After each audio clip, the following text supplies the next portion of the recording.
지금 금 가격을 두고 사람들이 가장 많이 하는 말이 있습니다. 이거 고점 아니야? 입니다.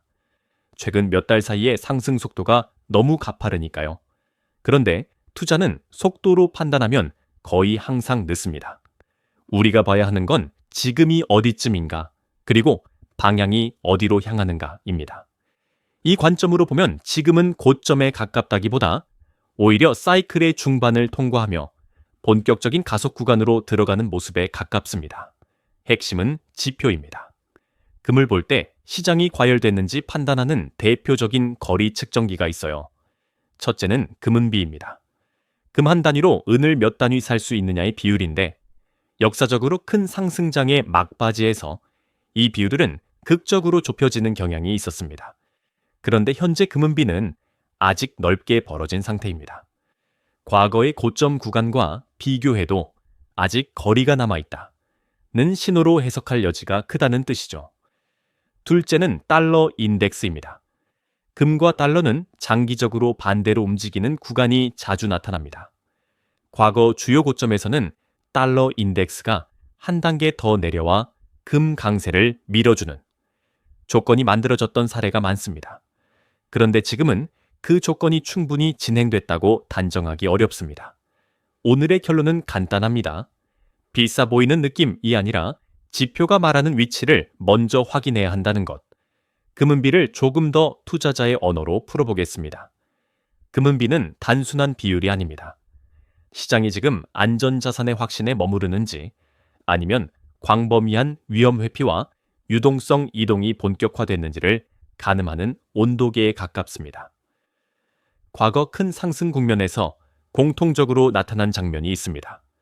금이 먼저 치고 올라가며 시그널을 만들고, 그 다음 단계에서 은이 변동성을 무기로 따라붙으면서 금은비가 급격히 좁혀집니다. 그 순간이 대중이 이제야 상승장을 체감하는 구간이자, 한편으로는 사이클의 후반부로 진입하는 특징적 장면이었습니다. 역사적으로 금은비가 1대 10에서 15 부근까지 수렴했던 시기들이 있었죠. 물론 시대별로 경제 구조와 통화 시스템이 달라서 그 숫자만 절대 기준처럼 쓰면 위험합니다. 하지만 핵심은 방향입니다. 상승장이 깊어질수록 금은비가 벌어지는 게 아니라 좁혀지는 쪽으로 움직이는 경향이 반복되어 왔습니다. 그런데 현재 금은비는 여전히 1대 50 수준으로 넓게 남아 있습니다. 이것이 의미하는 바는 간단합니다. 보수적으로 봐도 과거 최악한 상승장에서조차 나타났던 수렴 구간과 비교하면 아직 거리감이 있다는 겁니다. 여기서 중요한 포인트가 하나 더 있습니다. 금은비가 높다는 건 금이 약하다가 아니라 상대적으로 은의 사이클이 아직 본격 수렴 구간에 진입하지 않았을 가능성을 내포합니다. 즉, 금만 보고 고점 공포에 빠질 게 아니라 금의 은의 상대 흐름이 어디로 향하는지를 같이 봐야 한다는 뜻이죠. 달러 인덱스는 금 투자에서 심리를 가장 빠르게 비추는 거울입니다. 금과 달러가 항상 반대로 움직인다고 단정하면 위험하지만, 중요한 건 고점 구간에서 어떤 조건이 자주 겹쳤는가입니다. 과거 큰 상승 사이클의 후반부를 보면 금이 마지막으로 한 번 더 과열될 때 대체로 달러 인덱스가 의미 있게 눌려주는 장면이 반복됩니다. 왜냐하면 금은 결국 통화의 신뢰가 흔들릴 때 가장 강하게 반응하는 자산이기 때문입니다. 지금 시장이 착각하는 지점이 여기입니다.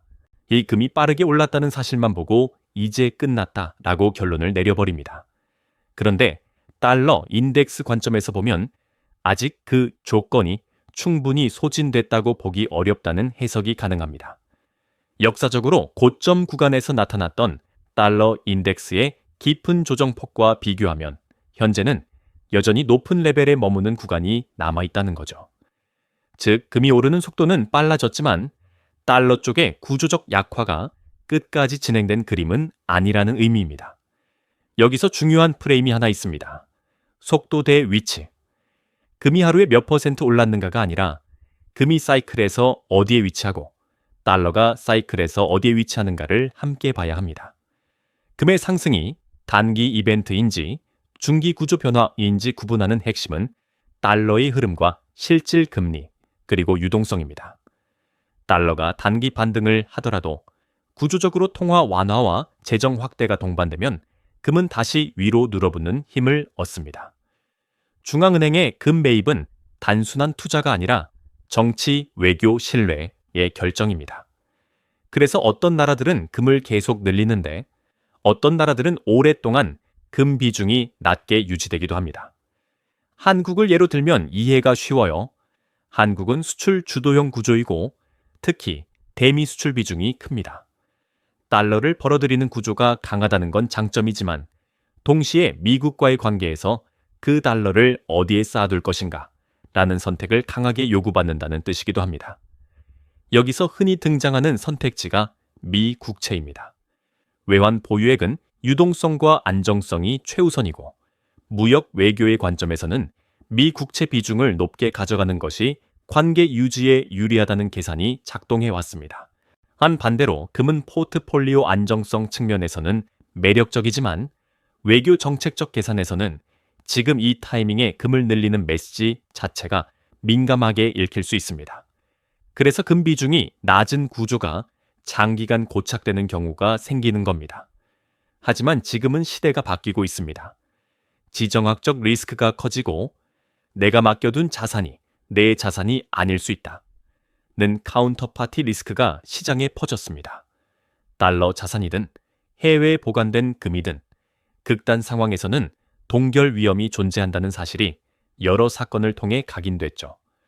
그러다 보니 많은 나라들이 금을 사기만 하는 것에서 한 단계 더 나아가 어디에 어떻게 보관할 것인가로 전략을 이동시키고 있습니다. 금의 본질은 결국 실물, 신뢰이기 때문입니다.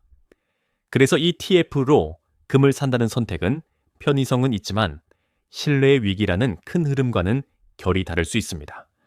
개인 투자자에게 금 투자는 결국 어떤 형태로 들고 갈 것인가의 선택입니다.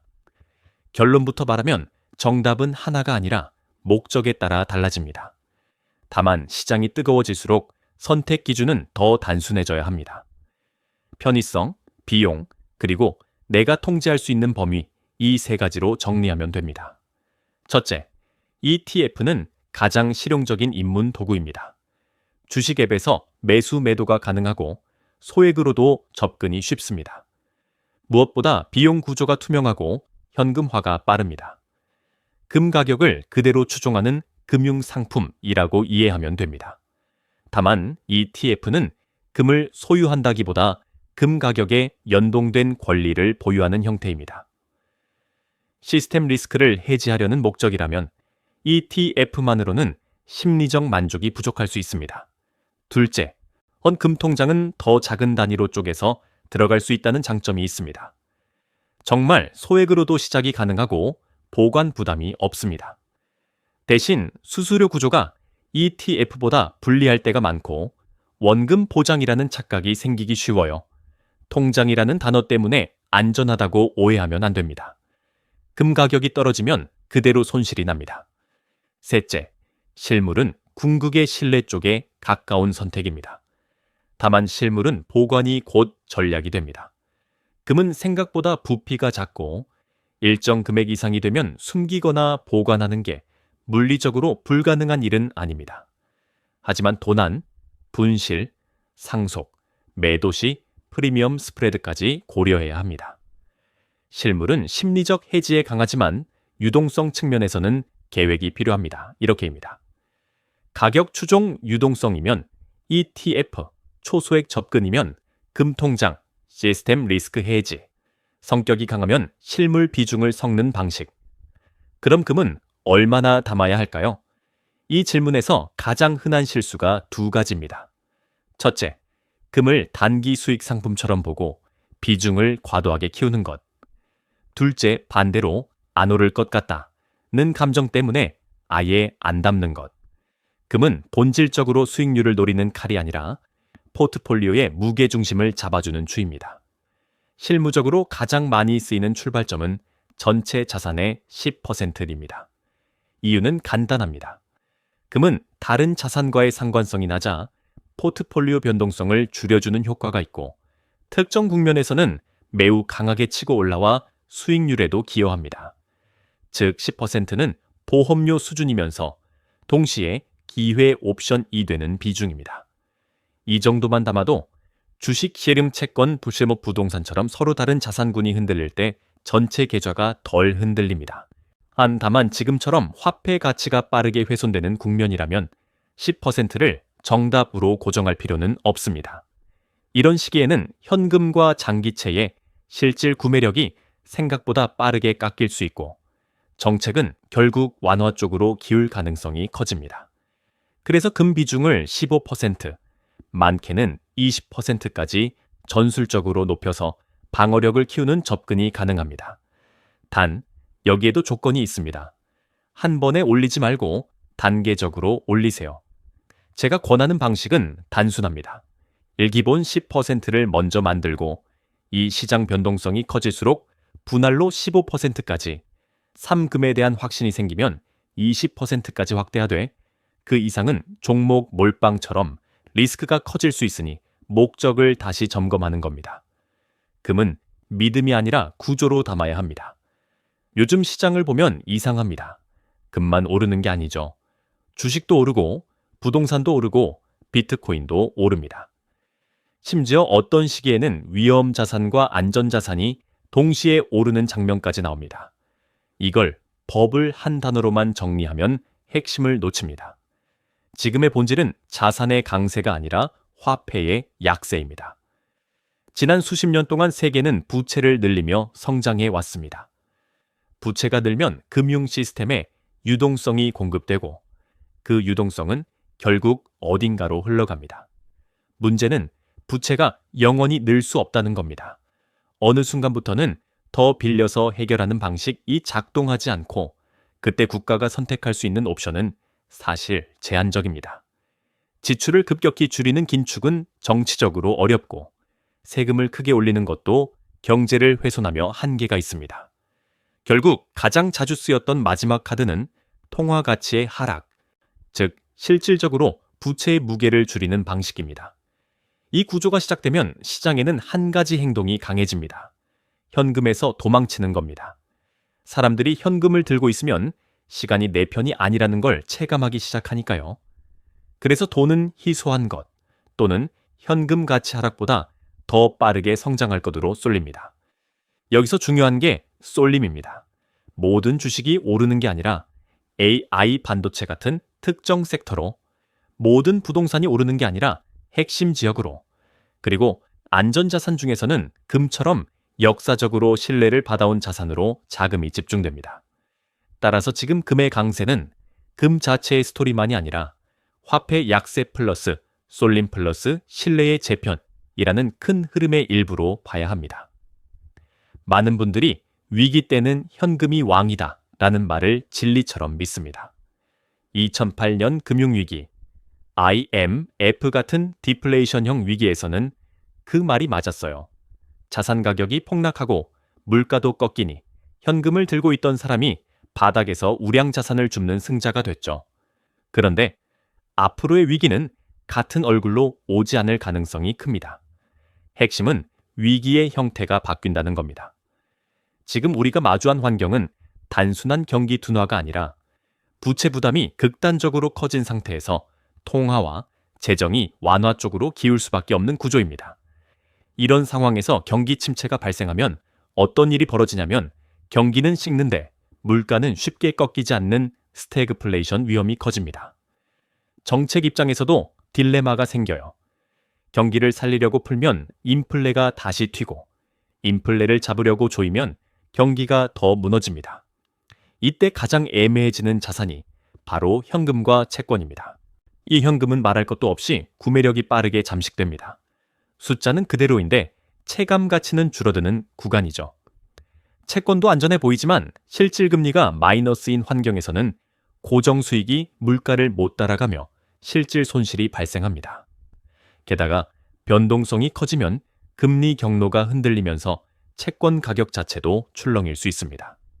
즉, 과거의 교과서처럼 위기는 현금 채권이라고 자동으로 결론 내리면 오히려 방어가 무너질 수 있는 국면입니다. 이런 환경에서 금이 다시 부각되는 이유는 단순합니다. 금은 누군가의 부채가 아니고 통화 정책의 희생양이 되지 않으며 장기적으로 구매력의 기준점 역할을 해왔기 때문입니다. 물론 금도 조정은 옵니다. 다만 조정의 의미가 끝이 아니라 사이클 내 숨 고르기일 수 있다는 게 포인트입니다. 금 투자를 단기 예측 게임으로 만들면 대부분 실패합니다. 금은 하루 이틀의 뉴스보다 사이클로 움직이는 자산이기 때문입니다. 그래서 제가 금을 볼 때 가장 먼저 잡는 추기 시간입니다. 금의 큰 상승 국면은 짧게 끝나지 않습니다. 과거의 굵직한 상승장들을 보면 대체로 9년에서 13년까지 이어지는 경우가 많았고 평균적으로는 10년 안팎의 흐름을 가집니다. 이 프레임을 현재에 대입하면 해석이 명확해집니다. 금의 상승 사이클을 대략 2019년을 기점으로 잡는 시각이 있고 보수적으로 잡아도 2030년 전후까지 이어질 수 있다는 시나리오가 가능합니다. 물론 사이클은 직선이 아닙니다. 중간중간 큰 조정도 오고 지정학 이슈가 완화되면 금이 급하게 식는 구간도 나옵니다. 하지만 그 조정은 사이클의 종료라기보다 다음 레그로 넘어가기 위한 숨 고르기일 때가 많습니다. 그렇다면 2026년은 어디쯤일까요? 단순 계산만 해도 중반을 지나 본격적인 상승의 기울기가 커지기 쉬운 구간입니다. 많은 분들이 여기서 착각합니다. 너무 빨리 올랐으니 꼭대기다. 그런데 사이클 관점에서는 오히려 속도가 붙기 시작했다는 신호일 수 있습니다. 자동차로 비유하면 지방도로가 아니라 고속도로 진입 구간이죠. 속도가 붙는 장면이 나온다고 해서 바로 종착지라고 말하긴 어렵습니다. 이 시점에서 중요한 전략은 하나입니다. 방향이 살아있는 사이클에서는 예측보다 운영이 더 중요합니다. 한 번에 비중을 다 태우는 게 아니라 분할로 평균 단가를 관리하고 조정이 오면 공포가 아니라 구조가 바뀌었는지를 점검하는 방식이죠. 금을 이기는 사람은 차트를 마친 사람이 아니라 사이클을 버틴 사람입니다. 이재은입니다. 많은 분들이 은이 최근 1년 사이 폭발적으로 움직이자 이거야말로 고점 아닌가 라고 묻습니다. 그런데 은의 급등은 단순한 과열이라기보다 금 사이클이 중반을 지나며 나타나는 전형적인 현상과 맞물려 있습니다. 금이 먼저 길을 열고 올라가면 시장 규모가 훨씬 작은 은은 변동성을 무기로 더 크게 반응합니다. 같은 방향이라도 파동이 더 큽니다. 그래서 상승장에서는 은이 금보다 더 많이 오르는 장면이 반복되어 왔습니다. 하지만 이번에는 이유가 하나 더 얹혔습니다. 바로 공급의 경직성입니다. 은은 독립적으로 캐내는 비중이 낮고 다른 금속을 채굴할 때 부산물로 생산되는 경우가 많습니다. 즉, 가격이 올랐다고 해서 공급이 즉시 늘지 않습니다. 게다가 신규 광산 개발은 시간이 오래 걸립니다. 수요는 빠르게 늘고 공급은 움직이지 않으니 재고가 줄어들 수밖에 없죠. 여기서 시장이 가장 민감하게 반응하는 신호가 실물 타이트 은입니다. 실물이 빡빡해지면 가격은 숫자보다 심리로 뜁니다. 수요 측면도 단단합니다. 은은 전기 전도성이 뛰어나서 AI, 데이터 센터, 5G, 전기차 같은 첨단 산업에서 핵심 소재로 쓰입니다. 중요한 건 산업 수요가 비탄력적이라는 점입니다. 가격이 올라가도 생산을 멈추기 어렵기 때문에 기업들은 비용을 전가하더라도 은을 확보하려 합니다. 수요가 쉽게 꺾이지 않는 구조가 만들어진다는 뜻입니다. 여기에 중국 변수까지 더해지면 시장은 공급망 병목을 더 크게 가격에 반영합니다. 특히 고순도 은 정제 공급망이 특정 지역에 집중되어 있다면 규제나 통제가 사재기 수요까지 자극할 수 있습니다. 그래서 결론은 이겁니다. 은은 기회이면서 동시에 리스크입니다. 변동성이 커질수록 한 번에 들어가기보다 분할로 접근하고 금은 비중을 함께 조절하는 운영이 필요합니다.